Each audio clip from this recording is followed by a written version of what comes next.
嗨，大家好，我是躺平叔，今天是2026年4月24号，这一期咱们聊一聊就业。2026年第一季度 GDP 相关的数据都出来了，非常亮眼， GDP 增速是5%，但是我们每个人，也不能说每一个人，就大部分人感受到的都是压力、内卷、焦虑，要失业、降薪、找不到工作，一边是海水，一边是火焰，对吧？宏观数据非常亮眼，但是个人的体验呢，那也是苦不堪言。到底怎么回事呢？财经网今天有一篇报道，叫一季度青年农民工失业率上升，需警惕经济无就业增长，也就是咱们经常说的无就业繁荣。一边是宏观数字稳中向好，一边是牛马苦不堪言。财经网他说一季度就业市场有哪些要点值得注意？据国家统计局近日披露数据，3月全国城镇调查失业率 5.4%， 不要小看这么 5.4%， 这0点几，每上升 0.1， 那就是多少人失业啊？而且他这个失业调查本身就比较苛刻，你自己辞职了不算失业，如果你被裁了也不叫失业，你被裁之后你连续找工作多长时间没找到才叫失业，如果你被裁了之后你不找工作，那也不叫失业。总之他失业还挺不容易的，有网友恐怕领过失业救济金，那很难领。那么3月份 5.4% 是连续3个月小幅上升，那就说明失业的人越来越多吧，而且不包含在校生，16到24岁、25到29岁、30到59岁劳动力失业率均环比上升，分别达到 16.9%、7.7%、4.3%， 同时结束2月好于2025年同期的趋势，三者同比增长 0.4%、0.5% 和 0.2%。 也就是无论你是从什么年龄段算，还是算整个的，失业率都在增长。也不是说年轻人工作不好找，中年人也不好找，这是全方位的就业难。国家统计局人口和就业统计司副司长肖宁解释称，与上年相比，2026年春节较晚，受春节假期因素影响，失业率高点出现在3月，较上年延后1个月，属正常季节性波动。整体而言，一季度全国城镇调查失业率平均值为 5.3%， 与上年同期持平，就业形势总体稳定。但是你这个解释就业形势总体稳定和牛马的感受是完全不一样的。牛马明显感受到一年比一年难，今年春节以后，很多人一上班发现工作没了，单位黄了，工厂关门了，有的央企国企居然放长假休长假。我想这个网友恐怕每个人都有自己的感受，是不是今年比去年更难？不过从重点群体看，3月数据显示，两个人群的失业率呈现出不同以往的上升趋势。一是25到29岁劳动力失业率达到了 7.7%， 为2023年12月有数据来新高。你看25到29岁，那正是大学毕业工作了2年3年的，正好赶上裁员，所以它的失业率达到了新高。二是以进城农民工为主的外来农业户籍调查劳动力调查失业率升至 5.7%， 也就是农民工的失业率也上升了，环比增加 0.5个百分点，是新冠疫情结束后近3年内新高。两个新高，一个是25岁到29岁的，那正好大学毕业2、3年的，一个是农民工，所以这个正好也呼应了网络上面社交媒体上面就业难，是吧？到处都是这种帖子。另值得关注的是，一季度多项核心经济指标好于市场预期，经初步核算，一季度中国 GDP 同比增长 5%， 环比增长 1.3%， 快于上年4季度 0.1个百分点。国家统计局称，国民经济开局良好，起步有力。有受访专家提醒，宏观经济指标向好背景下，以青年群体为代表的失业率水平仍处高位，表明当前经济增长与就业创造的动能存在不一致。考虑到技术进一步变革，需警惕经济出现无就业增长，就业市场深层结构性问题更亟待解决。实际上，我们节目一直介绍，到目前为止，它就业问题不光是咱们，关键美国那边就是人工智能、算力，它的裁员也很狠。亚马逊、什么甲骨文、瑞银，还有什么，不仅华尔街的金融机构、硅谷的这些新贵都在裁员，最近连媒体都在裁员，是吧？一裁都是好几千。那在这个影响下，国内的一些大厂也是纷纷拿起屠刀，什么外包的全部砍掉，很多岗位5个人砍掉3个，只留2个。一方面是经济看上去很美好，一方面是就业越来越难。这个财新网说，他说青年就业继续承压，25到29岁失业率创新高。自2023年12月以来，国家统计局除了将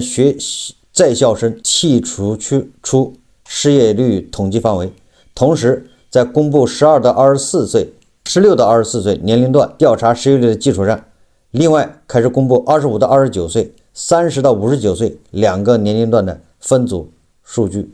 从现有的披露情况看，30到59岁劳动力失业率多在春节所在月份达到年内高点，此后总体呈下降态势，年末略有上升，目前均在 3.8% 至 4.3% 内浮动，低于全国城镇调查失业率整体水平。而与国际标准一致，中国通常以16到24岁劳动力失业率作为衡量青年就业状况的指标。近年来，每年千万级高校毕业生规模令青年就业市场持续紧张。2025年8月，该失业率达到了 18.9%， 为有数据以来新高。此后季节性迎来6连降，直至3月回升至 16.9%。 2026年高校毕业生规模达到1270万，同比增加48万人，预计仍然承压。今年大学毕业生那找工作基本上就更难了，就毕业就是失业，除了一些985啊、211大学毕业的恐怕稍微好点，剩下的基本上毕业就是失业。尤其是近年很多各地学校扩招，是吧？还升级，一些不知道什么学校一升成本科，这些学校就开始扩招，增加好多专业，先把人招进来再说，然后4年一读完立马就失业。25至29岁失业率在走势上与16至24岁大体类似，通常在春节月小幅升高，此后随着节后复工，失业率在3月至6月逐步下降，随着毕业季的到来，在7月、8月上升，毕业生工作逐步落实，9月开始再度回落。但不同于16到24岁失业率通常在8月出现高峰，过去2年25到29岁失业率的高点均出现在春节月后。2024年、2025年其年平均值分别接近 6.7%、7.1%， 最高值则分别为 7.2% 至 7.3%。 今年一季度的3个月，25到29岁失业率先由 6.8% 涨至 7.2%， 又继续升至 7.7%， 创下有数据以来最高纪录。多位受访专家认为，这一现象进一步反映了青年就业的严峻程度，就是今年一季度1、2、3这3个月，25到29岁的失业率是居高不下，一路攀升。总体上这也符合咱们说的，对吧？2026年比2025年更难。你看网上这个可以说是哀嚎声一片呢。首都经济贸易大学劳动经济学院副教授毛宇飞表示，16到24岁和25到29岁这2个年龄段的失业率是监测青年群体就业市场的重要指标。其中16到24岁的青年群体主要是刚毕业的高中、专科或本科学生，他们往往由于经验缺乏、信息不对称等原因出现摩擦性失业较多。但25到29岁主要是以脱离校园的往届学生，其失业率在3月高达 7.7%， 表明青年就业压力可能已从应届毕业生蔓延到往届或高学历群体，也就失业率在蔓延。16到24岁的呢，一般都是高中、大专、本科毕业的，他们就业难，他们刚毕业，要么没文凭，要么有文凭也是刚毕业，没有经验，就业难。但是现在这种就业开始往这种工作3、5年的人开始蔓延，那就说明裁员增多了。25到29岁人失业，大部分恐怕都是遇到裁员。西南财经大学经济与管理研究院教授欧阳俊认为，过去这些年16到24岁劳动力失业率居高不下，甚至不断恶化，这种趋势向之后的年龄段传导，可以预期25到29岁劳动力失业率上升本身也值得更加重视。他解释，16到24岁的年轻人刚走出校门，可能在就业观念上还有一些不切实际的想法，但25到29岁的劳动者已经在社会上历练了一些年，对就业市场理解更深刻，择业会非常实际，一般整体的劳动参与率也比16到24岁更高。这些人的失业率上升，反映的是青年就业结构恶化的趋势。什么意思呢？16到24岁的人失业，你可以说他不懂事，好高骛远，还没挨过铁拳，理想很丰满，现实很骨感。但是25到29岁的人失业，那只有一种情况，那就是被裁掉了呗。前几年是吧，咱们经常听到什么00后整顿职场，00后整顿房地产，00后整顿，现在也很少听到这声音了。你哪有职场让你整顿呢？你这工作都找不到，想整顿也没地方整顿，回家当全职儿女。实际上这个文章认为25岁到29岁的人失业，这个失业率上升更值得关注，说明就业进一步恶化。毛宇飞分析，这部分青年求职者主要集中在行政、财务、市场、新媒体、教培、地产等赛道，竞争较为激烈，也意味着结构性失业可能更为突出。近日，由中国社会科学院人口与劳动经济研究所与智联招聘联合发布的2025年人力资源市场趋势分析报告也称，青年群体求职期望与市场实际需求之间不匹配，是结构性就业矛盾的重要体现。报告举例，从就业意向来看，在2020年毕业生最期望从事的职业中，软件、硬件研发、人事、行政、财务、法务两类占比最高，分别达到 16%、18%， 但实际招聘需求中，这两类岗位占比相对有限，前者不足 4.5%， 后者约 11.6%， 也低于应届生的期望，也就是这个就业期望和市场需求不匹配。暨南大学经济与社会研究院院长冯帅章另外提到，相对刚毕业的应届生25到29岁人群已经离校一段时间，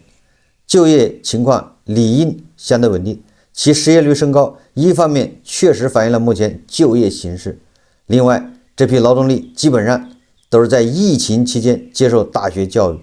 或者在当时劳动力市场状况不好的时候寻找第一份工作，疫情一代所受到的长期影响需要进一步观察。这些人失业率高跟5年前的疫情还有关系。这个说的是25到29岁的失业率上升，实际上是一个恶化的标志啊。这种恶化只是个苗头，只是刚开始，那我们有理由相信明年会更惨，对吧？不要抱有什么侥幸心理啊。这个我们在2021年是吧，恒大一爆雷以后，我们就天天念叨要保工作啊，一年比一年难。你看看，这个只是说到年龄段25到29岁的恶化。从行业来看，除了什么人工智能相关产业、存储这些，反正跟高科技、硬科技相关的稍微好点，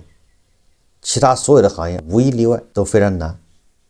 甚至有编制的公务员都挺难的，医生、教师已经难过了，现在还在难，第3轮开始了，这是有编制。至于房地产、金融行业，还有一些大厂都在卷，是吧？包括新能源汽车行业也在裁员降薪。昨天我在网上看到一个媒体报道，茅台，你想想过去呢日子过得多好啊，现在茅台也在降薪。所以我一直说，如果你现在你的工作还可以，你自己觉得还满意，那一定要珍惜，因为好日子就是那么短暂，稍纵即逝，你稍不留神，好日子它就过去了。没有一份工作，甚至没有一个行业说给你能提供10年的稳定发展，很难。这个说的是25到29岁这个失业率。下面财新网介绍的是农民工的失业率，那就更惨了。农民工失业率涨至 5.7%， 为近3年内最高。说另一需要关注的群体是农民工。据国家统计局披露，2020年3月，全国城镇外地户籍劳动力调查失业率为 5.3%，低于本地户籍劳动力的 5.4%， 但以进城农民工为主的外来农业户籍调查劳动力调查失业率，简称农民工失业率较高，录得 5.7%。 从既往趋势看，该指标通常都低于本地户籍劳动力失业率以及整体的全国城镇调查失业率，此次罕见反超，这就是就业市场恶化的另外一个标志。农民工的调查失业率3年最高。毛宇飞表示，按照以往规律，农民工往往在2到3月春节后集中返程，处于求职高峰，失业率较高。在7到8月期间，企业户外用工减少，加之农民属于农忙时期，失业率有所波动。而在年底，企业用工稳定，农民工失业率较为平稳。欧阳俊也观察，除了上述季节性特征，从过去2年情况看，农民工失业率整体基本在 4.5% 到 5% 之间波动，很少超过 5.5%。 2到3月基本是1年中该数据最高的时点。财新梳理发现，2023年年初受疫情末尾影响，农民工失业率在2月迎来 6% 的高峰，随后3月降至 5.3%， 全年均值回落至 4.9%。 2024年、2025年这一指标高点仅为 5%、5.1%， 全年均值分别为 4.6%、4.7%。 而今年2月农民工失业率已达到 5.2%， 又如3月继续上涨至 5.7%。 也就是说，为什么农民工失业率一路攀升，达到3年来最高？多位受访专家认为，除了春节比往年较晚影响，传统吸纳农民工就业的部门较为疲软，是核心原因之一。毛宇飞既解释，1季度地产偏弱，服务业恢复较慢，特别是部分建筑、制造、批发零售、住宿餐饮等农民工主要行业岗位增长不足。除此之外，欧阳俊提出，农民工结构发生了变化，尤其高校毕业生占农村新转移劳动力比重不断攀升，也是目前农民工失业率上升的一个根本原因。它是什么意思？好多16到24岁的、25到29岁的这些，你说他到底是农民工还是城镇职工？他户口是农村的，上了个大学，户口还在农村，这样的人也比较多。但这样的人到城里打工的时候，就把他算成农民工。那这样的人本来就业现在也难，所以农民工的失业率就上升了。当然，这是解释之一。参考国家统计局发布的农民工监测报告，2022年至2024年，全国农民工总量由29562万，也就是 2.95 亿，增长到 2.997 亿，净增411万人。其中大专及以上学历农民工占比持续提高，由 13.7% 升至 16%。 我刚才说的，这好多上了大专的，但是他还是算农民，他的户口还在农村。综合前述总量计算，同期净增的大专及以上学历农民工人数超过745万人，可以推知，今年实际新增农民工中，大专及以上学历占比将更高。这导致就业需求与岗位供应结构性错配问题更加凸显。从未来来看，大部分农民工就业问题实际上会转变为高校毕业生就业问题，因为越来越多的新增农民工会是高校毕业生。欧阳俊说，冯帅章也称，新一代农民工与过去的农民工在择业倾向上存在变化，后者可能更能接受较差的工作条件、较低的工资，但前者对工作的要求提高了，失业率也相应有所上升。但除了有更高学历的农民工群体加入，监测报告亦显示，近年农民工平均年龄正持续提高。就2024年情况来看，农民工平均年龄是 43.2 岁，比上年提高 0.1 岁，其中30岁及以下占 16.9%， 31到40岁占 26.8%， 41到50岁占 24.7%， 50岁以上占 31.6%。 毛宇飞提醒，面对就业市场上的新岗位，中老年农民工技能老化、技能错配加剧，也是失业率上升的一种可能原因。实际上，我认为农民工失业率增加还有另外的原因。什么原因？就是往年的这些农民工他找不到工作他还有老本，不知道大家能不能理解？好多农民工在2018年19年疫情之前，房地产火的时候，他们打工，工地搬砖，他们搞装修，一年挣个十几万，攒了一些钱，孩子上学，家里盖房子，身上还有点钱，所以那个时候找不到工作，他也不是特别着急，回家先歇一歇，在家门口，在县城里面再学摸学摸，就不到城里面打工啊，现在找不到嘛。但是你看，经过这么多年，积蓄也花光了，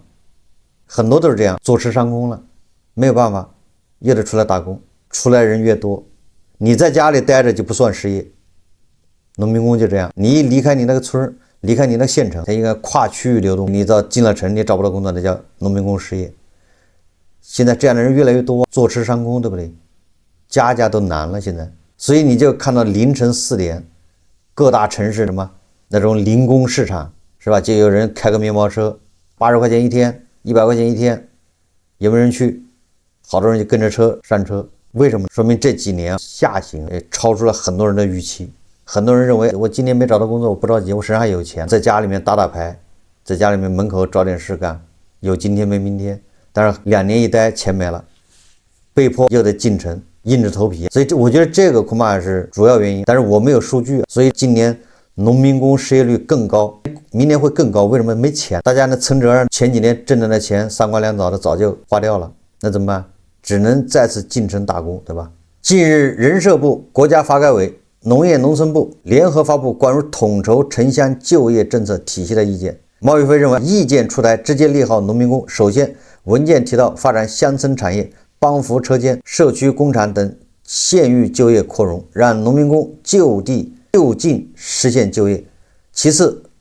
围绕照料、家政、物流这些社会大量需求的岗位进行大规模培训，可能提高农民工技能，增加其与岗位的适配性。再次，就业服务、零工市场、劳务协作等公共服务下沉到乡村，减少信息不对称，提高了农民工求职效率。通过补贴、贷款、园区支持，鼓励农民工返乡创业，也能带动更多人就业。这个都是治标不治本，返乡创业不赚钱，你让这些创业的人想着拿自己的钱出来解决就业，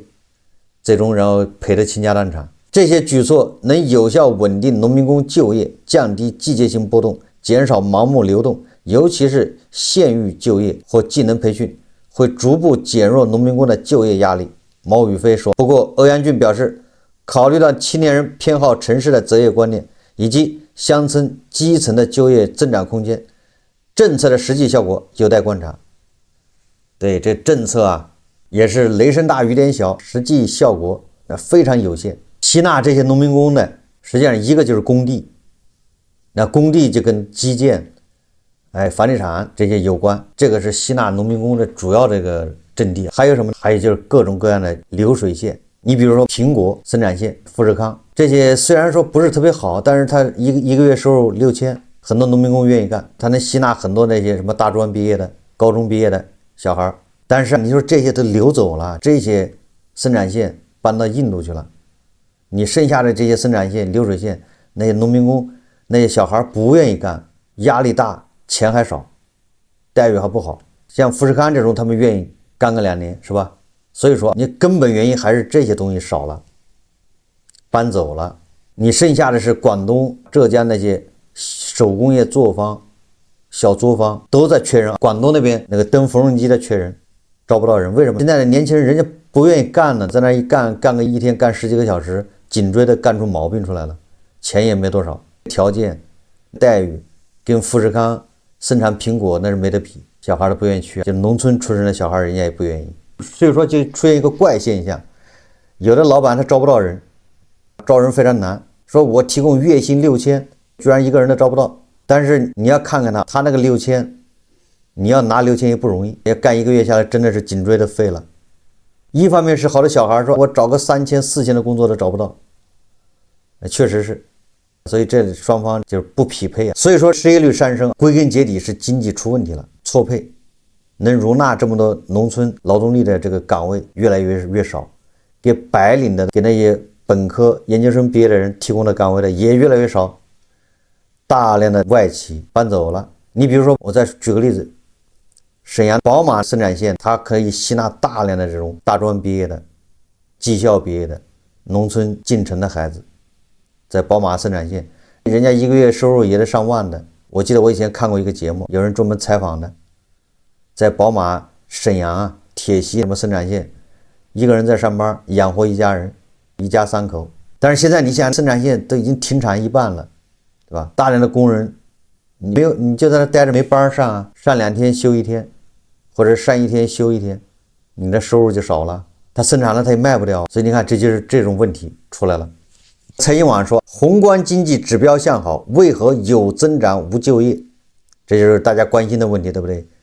一边是 GDP 5%，一边是大家压力越来越大，为什么呢？多位受访专家表示，经济增长变化与就业不完全同步匹配，这在理论上是正常的，但也有现实原因。毛宇飞解释，在经济转型时期，犹如经济复苏结构、就业的滞后性、供给端的压力以及技能错配的原因，出现经济回暖，但短期失业率偏高是合理的。一季度 GDP 增长主要靠基建、制造业等实体经济拉动，那你基建拉动了，按理来说基建就需要农民工，农民工的失业率不应该高，对不对？这些资本密集型行业就业弹性比较低，带动的岗位远少于服务业。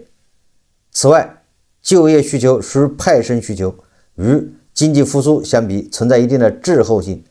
企业往往在初期处于观望状态，确认经济复苏后持续后才会大规模扩招。他这个说法都比较牵强。我觉得如果一季度的 GDP 是靠基建贡献比较大，那为什么基建对农民工的就业没有帮助，农民工就业反而还失业率更高？实际上就是现在的基建用到的劳动力越来越少，它跟10年前不一样。10年前你不叫10几年前的修北京的水立方、鸟巢那奥运场馆的时候，你说要多少这个农民工啊，加班加点没日没夜的干。但是现在你要再修这样的建筑，他要不了多少农民工，他都是机械化，效率更高更快。所以这也就是为什么过去你靠基建拉动，老百姓容易有获得感。你10个亿投基建，恨不得有3个亿给农民工发工资发掉了，你汇集的农民工多。你现在10个亿投基建，发工资就1个亿，效率提高了嘛？都是各种设备，农民工得到的实惠少，不就这么回事吗？ GDP 还是 GDP， 增长还是那个增长，但是农民工收入少了，资本人赚的更多了，不就这意思吗？这就像甲骨文一样的，他的资本投入多投几千亿美元，但是他员工少了，把员工全裁掉了，员工得到的钱少了，养的员工也少了。欧阳俊也表示，目前宏观经济回暖主要靠高端制造、新能源、基建等行业，其主要载体是规模以上的大企业，更多希望通过资本式扩张来提高效率。说到新能源汽车，实际上现在网上已经报道了，比亚迪各大新能源汽车人都在降薪裁员，新能源汽车内卷加剧，人家都在裁员，所以说失业率更增加。也就是新能源汽车的发展，它不仅没办法扩大就业，反而它还减少就业。这种经济增长与就业创造动能的不一致，可能使中国面临无就业增长的风险。这种无就业增长就导致消费低迷，大家不消费，没钱吗？不消费，你这叫恶性循环。越不消费，你经济还增长，这越只能依赖出口，出口的越多，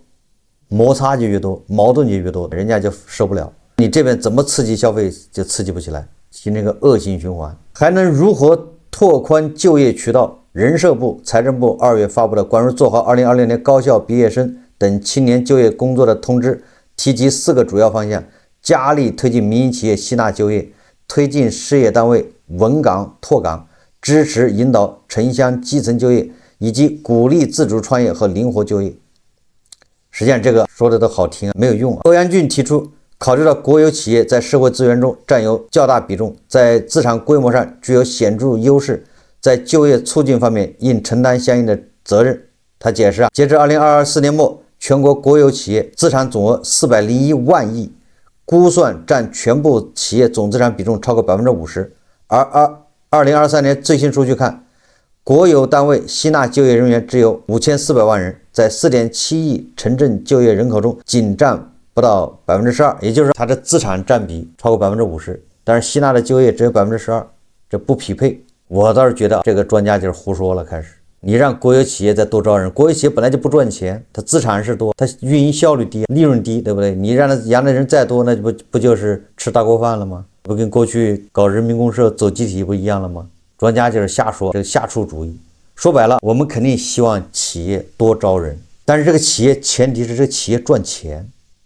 他不赚钱的招人，他是慈善单位是吗？那怎么样让这些民营企业能赚钱？那说白了就是让民营企业减负，对不对？你这苛专杂税，你天天各种检查、各种罚款、各种营商环境改善，让这些民营企业它能赚钱。民营企业能赚钱，你这个时候你就鼓励民营企业，你多招一个人，给你免多少税，税收优惠，给你带大红花，给你奖状，给你物质奖励。你小餐馆本来招2个人就够了。但是为了提倡就业、容纳就业啊，你就招3个人，当地税务部门给你这个小餐馆免一点税，少去骚扰你一下，那企业也愿意，企业只要赚钱，对不对？他愿意，所以这才是正向的，也给民营企业减负，让民营企业老板能赚到钱，你再鼓励他多招人，完善劳动者保护，而不是通过国有企业。国有企业应该要民营，国有企业想办法要退出，对不对？因为他运营效率低，你让他招人，那好，他当然愿意招人，反正也不是花我的钱，那灰色地带腐败就更多，效率更低。相反是吧？应该把这400多万亿的资产，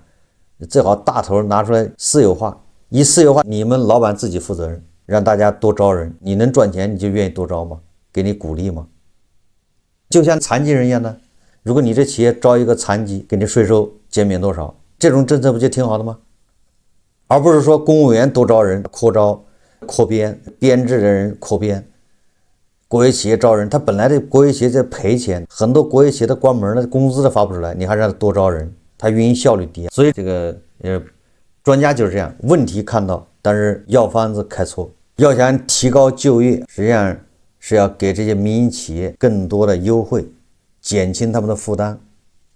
加以鼓励，鼓励他们多招人。财经网上说的失业率实际上还是一部分，因为我们永远搞不清官方失业率是怎么统计的，我们只知道还有2.8亿人是灵活就业，也不知道算不算就业，算不算失业。那些穿着黄马甲在大街小巷穿梭的那些外卖骑手，开网约车的，送快递的，灵活就业2.8亿，这些人算就业还算失业啊？而这个数字还在不断的膨胀啊，加入外卖团队的那学历是越来越高，人数还越来越多，所以从今年我们宏观经济数据看上去还不错，但是失业率是不是比以前更严重了，恶化了？咱们的判断一年比一年难，我们完全可以得出结论，明年会更难。大家如果你手上有工作要珍惜，一旦这工作丢了你就找不到了，很难找，这工作就是这样，一旦你失去了你就追悔莫及。好，这期节目我们就聊到这里，感谢大家收看。如果喜欢我的节目，欢迎订阅转发，也可以在下方留言评论，谢谢大家。